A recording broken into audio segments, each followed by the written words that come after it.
Hi friends, how are we today? I hope you all are doing really well. And I just want to thank you for joining me each day for a story. It's the best part of my day getting to read to you guys each day. Today's story is Are You a Bee by Judy and Tudor Humphries.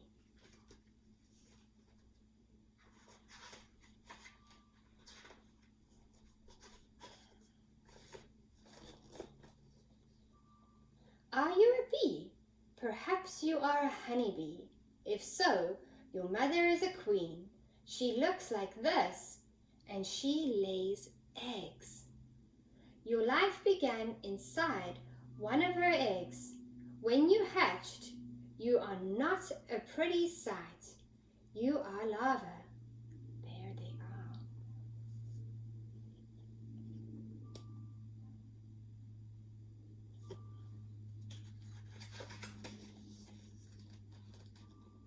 You are in a small room with 6 walls. It's called a cell. Your older sisters bring food. Eat it and grow. Grow until you fill your cell. One of your older sisters puts a wax ceiling on your cell.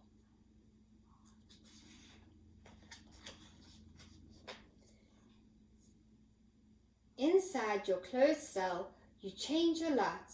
When you are ready, chew a hole into the ceiling and climb out. Now you look like a bee. You have a hairy body with stripes, 6 legs, and 4 wings. You have 2 feelers on your head. You have a stinger. You are not alone. You have a few hundred brothers and thousands of sisters.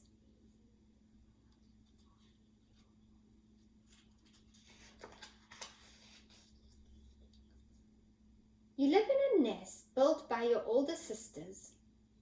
Your nest might be in a hollow tree. It might hang down from a tree branch. Most likely it will be inside a hive.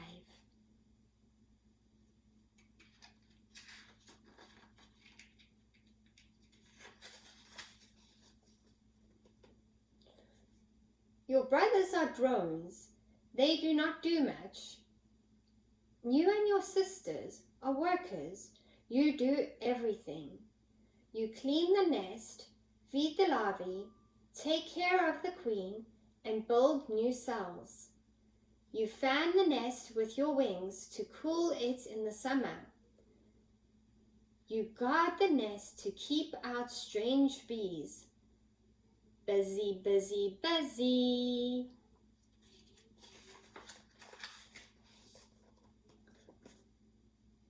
Leave the nest to fetch food from flowers. How will you know where to look? Your sisters will make up a dance to tell you. Watch the dance carefully. Don't worry, you'll understand it. You're a bee.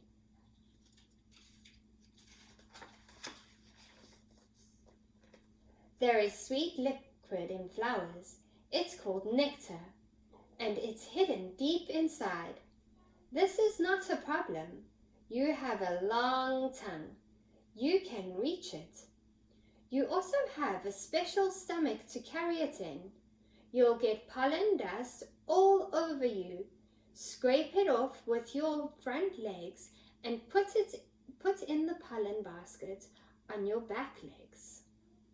So if we look over there, there's the bee collecting all honey, and then it's collecting the pollen and putting it to its back legs.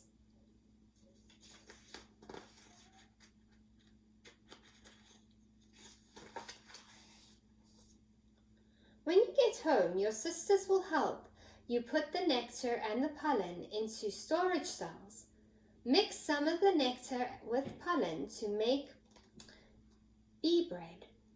Leave the rest of the nectar to turn into honey.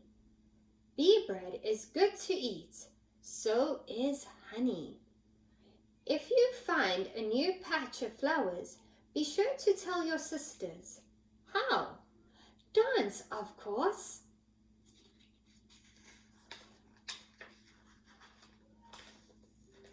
More eggs hatch, more larvae turns into bees. The nest gets very crowded. What will happen next? The old queen, your mother, leaves.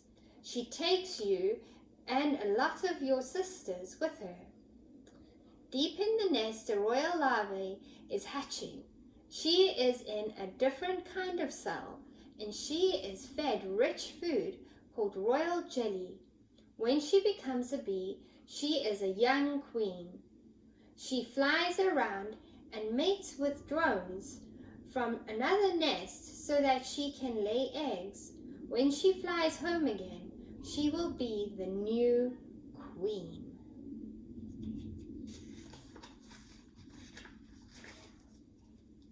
Fly with your sisters. Follow the old queen. Stay together. You are part of a swarm. When the queen stops, swarm around her. Now you must build a new nest. But where? Maybe the queen will send scout bees to find a good place. Or maybe a beekeeper will find you and take you all into an empty hive. Why is the beekeeper dressed like this? In case you get flustered and try to sting him. You see the clothes that the beekeeper wears? That protects them from being stung by the little bees.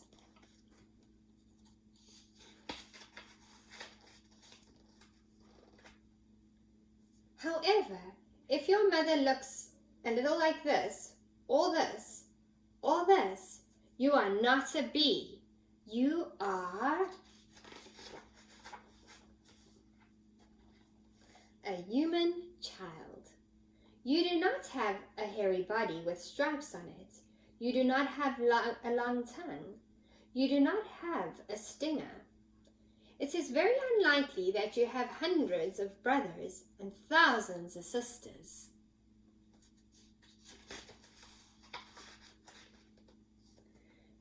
But you can do a lot of things that a bee can't do. You can still eat bread and honey, but you'll never have to fetch your food from flowers.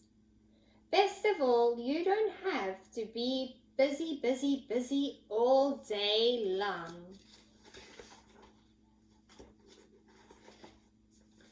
Did you know bees are happy to live in a hive because the beekeeper has already built part of the nest for them? If bees live in a hollow tree, they have to build the whole nest themselves. A worker bee can sting only once, then it dies, but a queen bee can sting many times. Bees carry pollen from flower to flower on their furry bodies. The pollen from the flower rubs off onto others and makes seeds, which will grow into new plants. The average worker bee makes 1.5 teaspoons of honey in their lifetime. So you would need quite a few bees to make a jar of honey, right friends? So today, our insect that we're going to be catching and learning about is, yes friends, you guessed it right, the bumblebee. So I'm going to put our little bee friend right over there. Our bug jar, our insect jar is looking really nice and full now. I wonder how many insects we've got. Do you want to count with me, friends? 1, 2, 3, 4, 5, 6, 7 insects. So what do we know about bees? Bees live in hives with a queen bee and many worker bees and drone bees. If a worker bee uses her stinger, she will die. They can only sting you once. Bees sip up nectar and collect pollen. Bees turn the nectar into honey. Bees are very busy insects. I really hope you had fun learning all about the bumblebee with me today, and I hope you join me tomorrow for another story about another wonderful insect. Have a great day, friends. Bye!